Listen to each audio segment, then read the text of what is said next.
Hello বন্ধুরা, আগের ভিডিওতে আমার চন্দ্রমল্লিকা গাছগুলোকে যখন দেখিয়েছিলাম দেখো, এখন প্রতিটা গাছেই ফুল চলে এসছে। ফুল না, কড়ি ছিল সব গাছেই, কিন্তু দেখো ফুল ফুটতে শুরু করেছে। আর এই গাছগুলোকে আমি ঠিকভাবে বাঁধতে পারিনি, আমার কাছে কাঠির অভাবের জন্য গাছগুলোকে বাঁধতে পারিনি। তাই দেখো ফুলের ওয়েটে একবার এই গাছ এদিকে হেলে গেছে, একটা ওদিকে হেলে গেছে, এরকম অবস্থা হয়ে গেছে, খুব খারাপ অবস্থা হয়েছে।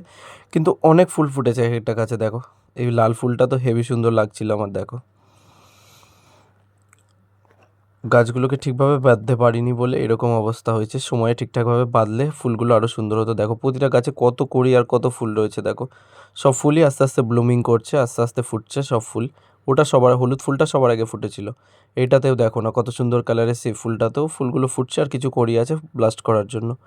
এখানে দেখো এই একটা গাছ রয়েছে, এই একটা গাছ, এগুলো সব অযত্নে রাখার রয়েছে।